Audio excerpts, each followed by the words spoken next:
It's a mechanical thing. This is 2025 Kentucky Hunter Education Range Day.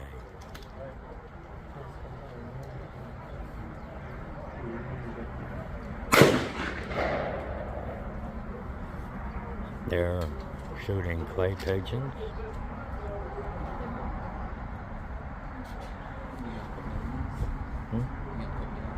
Yeah. Are you ready for the range day? Are you nervous? Oh yeah. What's the first gun rule? Treat your gun like it's always loaded.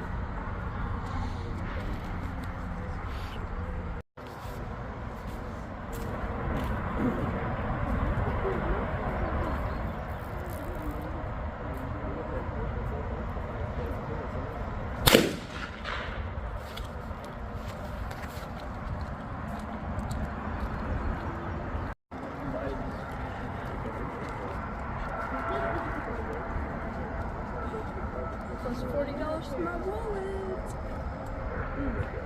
Probably should have made it 60.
I'm the supervisor of the postal area, which is Hardin County, Grayson County, Meade County, Jefferson, kind of that general area, okay?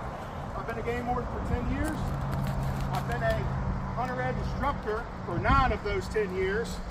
And I've been the hunt incident investigator for the state of Kentucky for about the last 7 years, okay? So I do work the majority of all the hunting incidents that occur here in the state of Kentucky, okay? So if you are involved in a hunting incident that results in death or serious physical injury, myself or another hunt incident investigator are going to come work all those, okay? So I think that's kind of why they wanted me to come up and talk to you, because I do have a lot of experience when it comes to this kind of stuff and when it comes to working those type of incidents. I would tell you that the #1 most common type of hunting incident that we see in the state are falls from an elevated position. Now I say elevated position instead of a tree stand because the old school tree stand was a stack of round bales, or you just climbed up on top of the oak tree. I've checked people hunting on their 2nd story balcony before.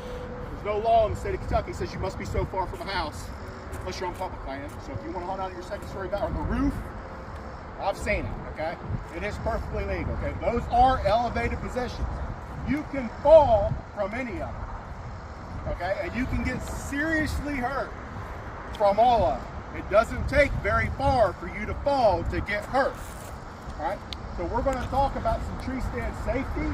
We're also going to show you 3 different examples of some tree stands that you may see or may look at using on your own, okay? So this is the first one. This is called a hang on. You guys are going to have to migrate over here because we got the road noise and the wind.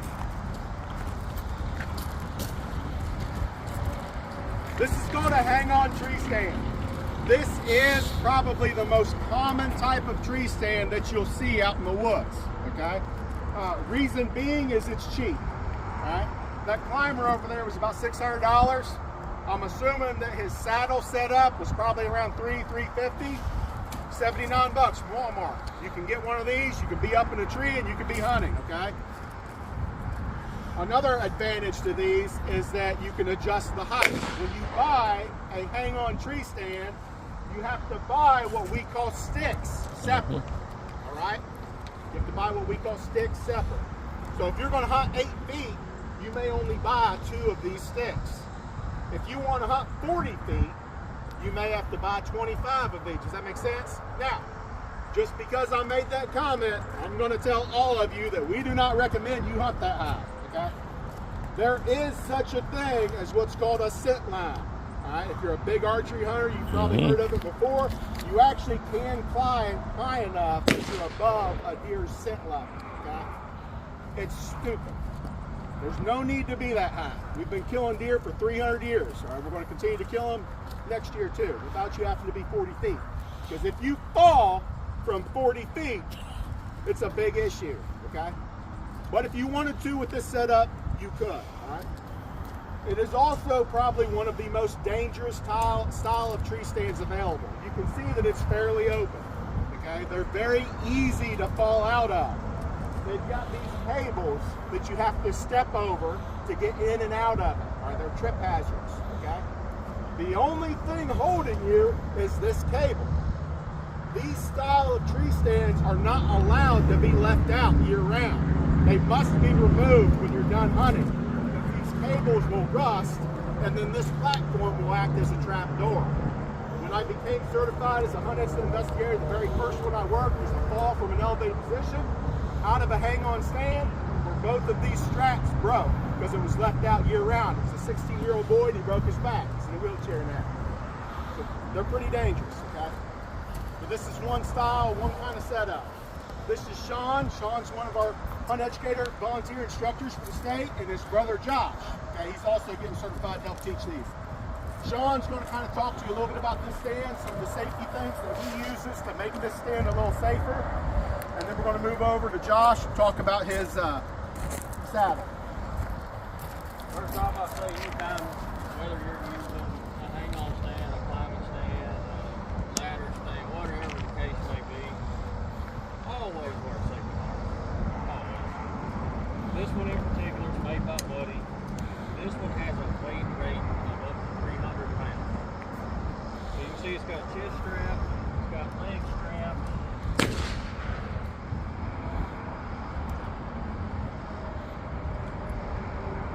Make sure you fit these pretty snug. They don't get big right off the pipe. One of them big snug, comfortable. On the back you can see here, if I fall out, this is what's going to stop. Here we have Lifeline. It's a hunter safety system.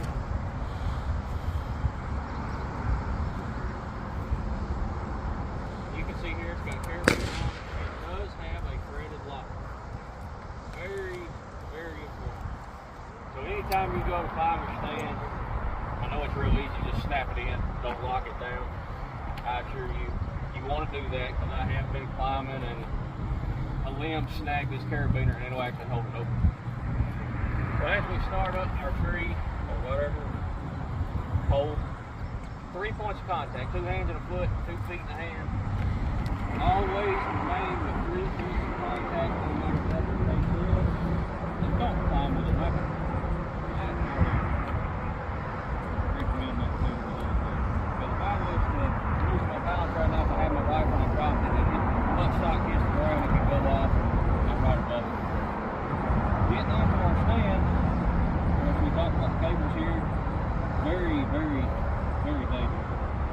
of people will go to step in, it's dark. You think you got your foot high enough, I'm sure a lot of us have done that before.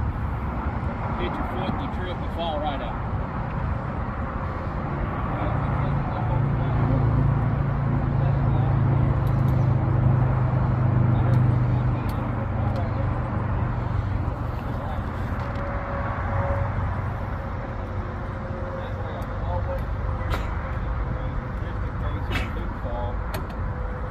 Hopefully I won't go in. So let's say I do fall out. This particular safety harness, I for some reason took the stirrup off of it. So I'm using this rope for demonstration. If I was to fall out and I'm hanging there, these leg straps are going to be putting a lot of pressure on my legs. We'll lose fit. So what the stirrup is designed to do, if you're hanging there, you can put your foot in it, kind of stand up, get that pressure from these straps off your legs so you don't lose fit. Also, coming down the tree, same way. Put back into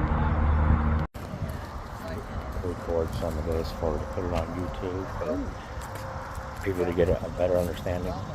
Because I have a hunting video on YouTube.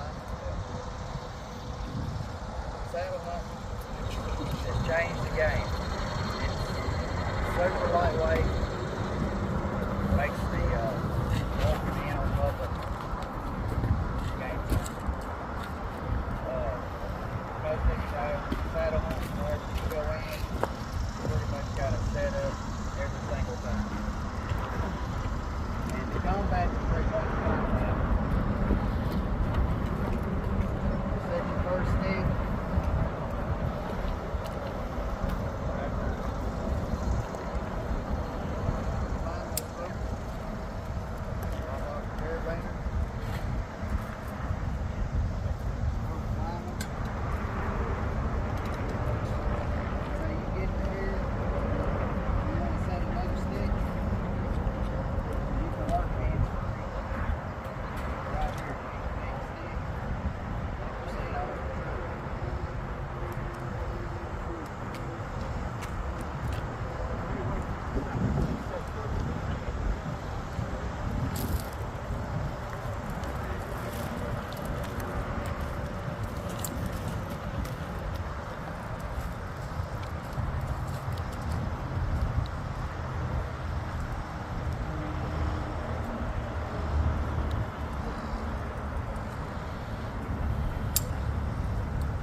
signs of wear, replace it.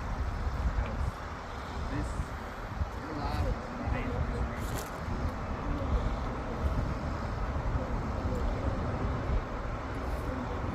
All right, what you guys doing over here?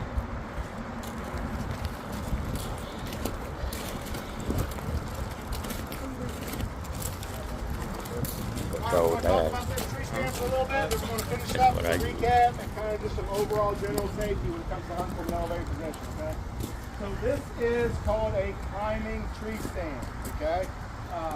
One of the advantages to this tree stand, just like the saddle, is that this is mobile, all right? So if you're a public land hunter and you want to be able to pack your stand in and out, it's either this or it's the saddle, okay? Now, this weighs 20 pounds and the saddle weighs 2. All right, so if you're going 9 miles in, that's something to consider.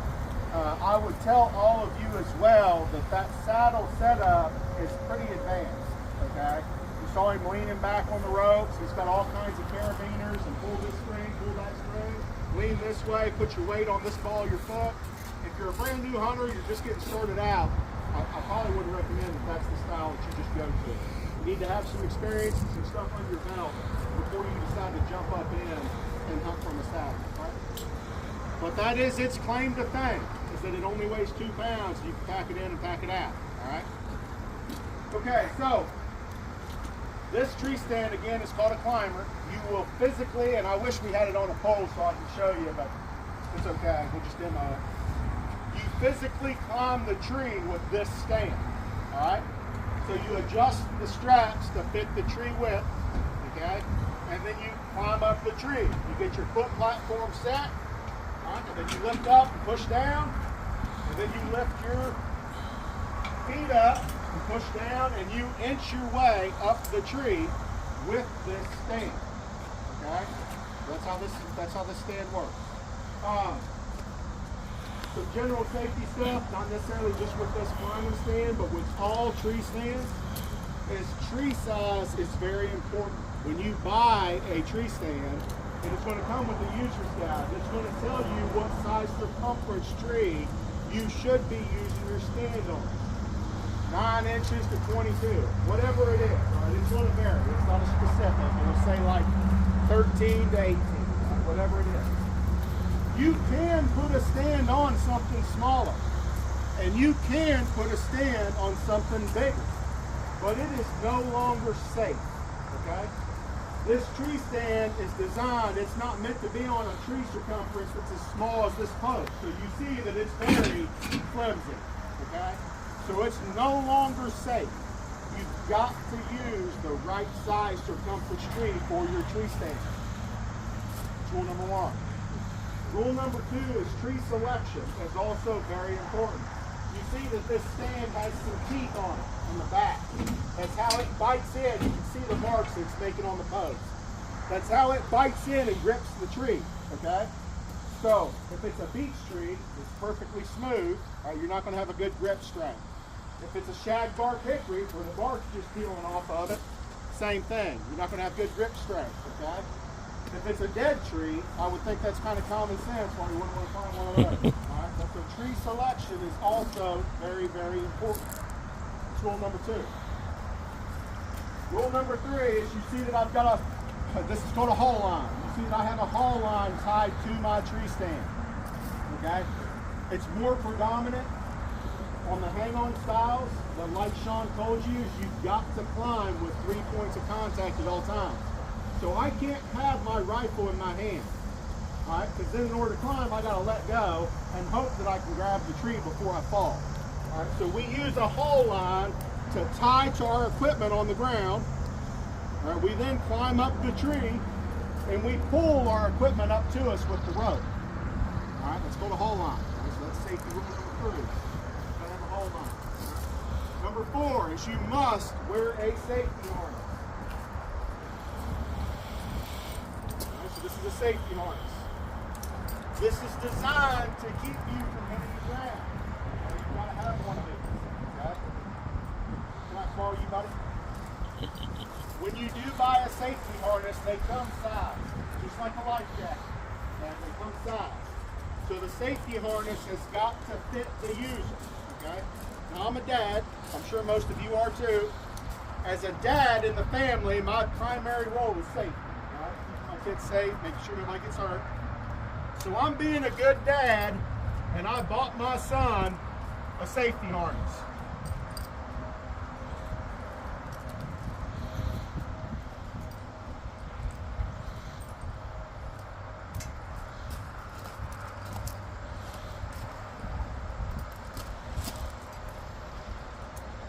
son. You got the safety harness on. You're good to go hunt. What do you guys think? Why not? Because what happens if he falls? He's just going to either A, come out of it, or B, it's going to cause him a pretty big issue when he's hanging there. I don't want to really get detailed on it, but you guys kind of use your own imagination. So it's going to cause you some big issues. So they are size. All right, you must have the appropriate size harness to fit the user that's climbing the tree. That's all right, isn't it? All right. So you're going to have a safety harness. It's got to be the right size for you. You see how this is designed with a little bit of stretch in it? And it's also got some weaves here that are folded and stitched together. That's designed to slow your fall as you go, okay? Why is that important?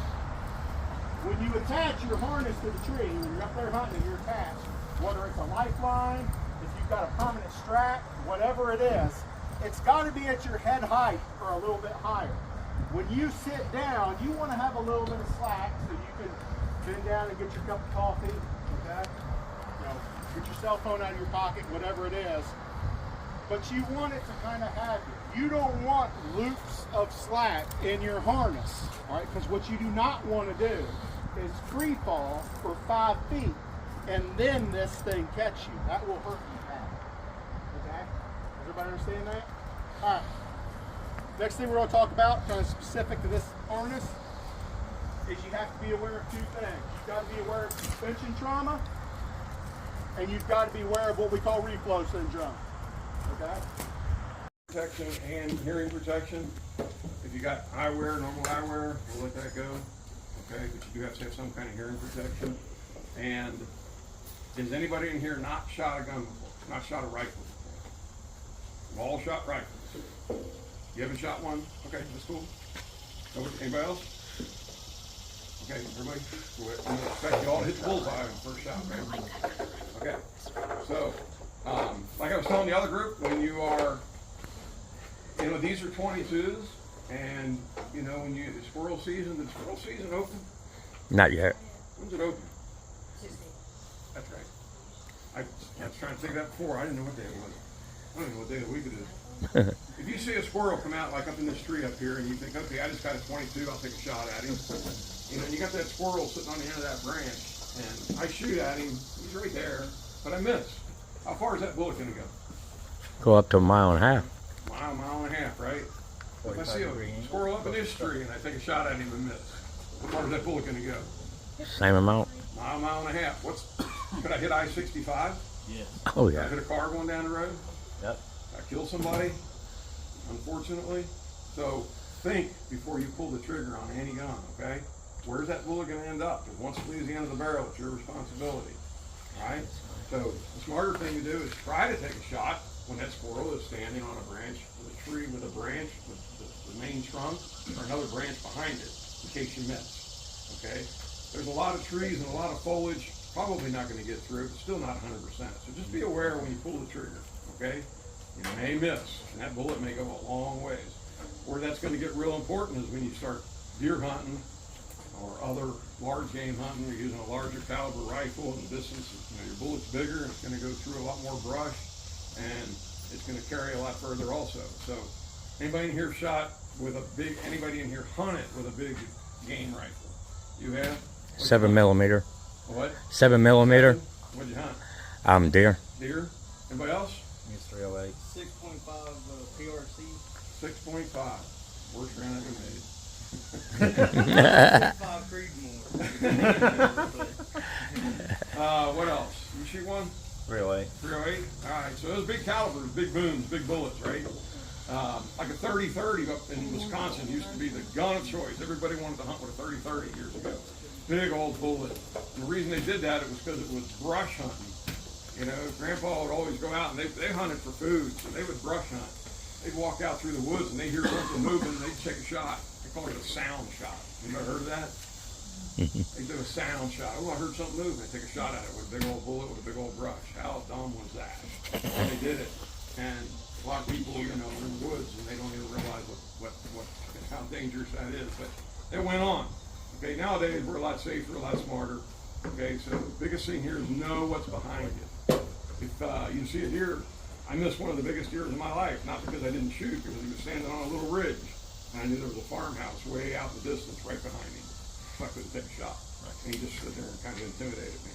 I couldn't do anything about it, and he finally walked over towards the house over the hill, so I never did get a shot at him. Been watching him for a long time, but that happens. You got to pass sometimes. You can't take a shot at every one. Okay, only take a good shot. Only take a humane shot. Don't shoot one that's around or something just because you want to try to cut his antlers off. Okay, you want to screw up all the meat with a good shot. Okay, 99 out of 100 times you're deer hunting, and the deer looks at you and then he turns. He starts to walk away. What do? Take a shot real quick? Call him back. How you call him back? Grunt. You have to grunt. You can just holler, hey! And that deer, I guarantee you, 99 out of 100 times, that deer will go, huh? Because he wants to know what happened. He wants to know what happened. He'll turn around like that and just stand there for a second and look before he runs. And that's when you take a shot. I mean, I've done that, I don't know how many times. Or you just holler at them, you know, so. They're not as smart as we give them credit for. They're stupid, they're blind, but they're fearful. Correct. They smell. They have a lot of sense of awareness, but they're not as smart as we give them a whole lot more credit. Yeah, we give them a whole lot more credit. And if we didn't give them that credit, we'd be out of sales for, as far as buying anti-Senate soap and all kinds of different things. So we give them a lot of credit. Okay, what we're going to do is we got 10-22 semi-automatic. What's dangerous about a semi-automatic rifle? Ricochets. Any kind of ricochet. Automatic reload. Automatic reloads. When you pull that trigger, let go, there's another one in there ready to go. So don't point that gun or get excited and turn around or spin around and end up shooting somebody or something, okay, or yourself. So remember, every time you pull the trigger, there's going to be another one in. Bolt action, which is the other gun. It's got a scope on it, whatever the fun. Lift up on the bolt, pull the bolt back, push the bolt forward hard, and latch it down all in one motion. Take the safety off and take a shot. Okay? It has a magazine in it. It holds like 6 or 7. The 10-22 has a rotating magazine in it. It holds I think a 10. So, okay?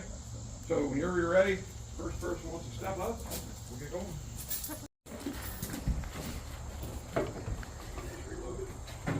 Good. Might need ammo.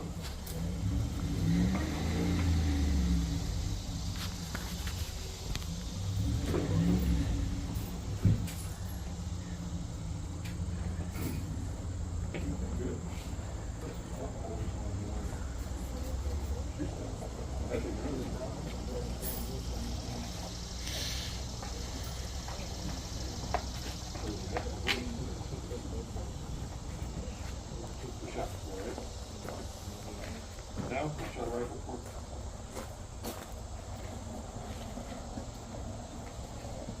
so semi-automatic. Remember what I said, every time you pull the trigger, it's going to reload. Safety's on, safety's off. Don't take safety off so you're ready to shoot. You're going to take that front bead, put it right in the middle on top of that white dot, and then bring that whole picture right onto your dot, and then gently reach in and squeeze, take the just shoot the black one, the black dots.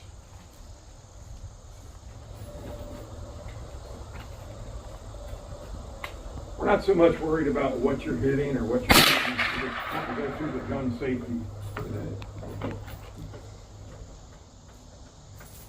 Accuracy would be another class.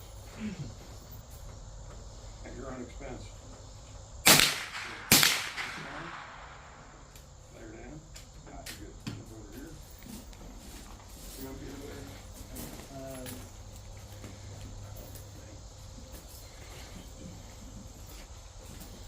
Next. Yeah, you ready to?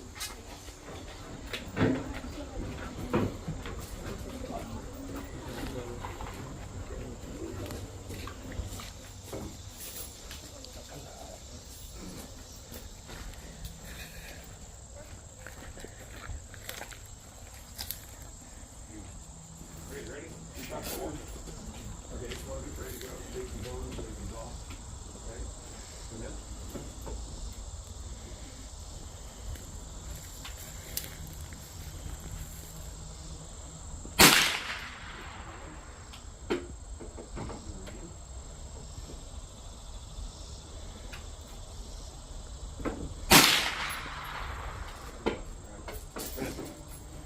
land that bolt, oh, you gotta ram it forward real hard and then bend it down.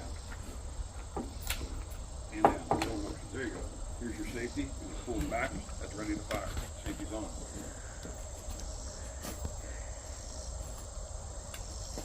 Next. Go. Good job. Open it, leave it open. Safety on. We'll leave it. Good job. Ready?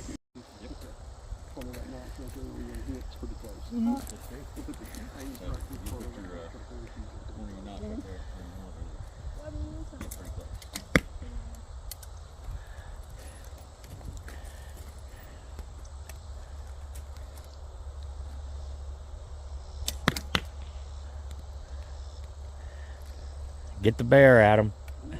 If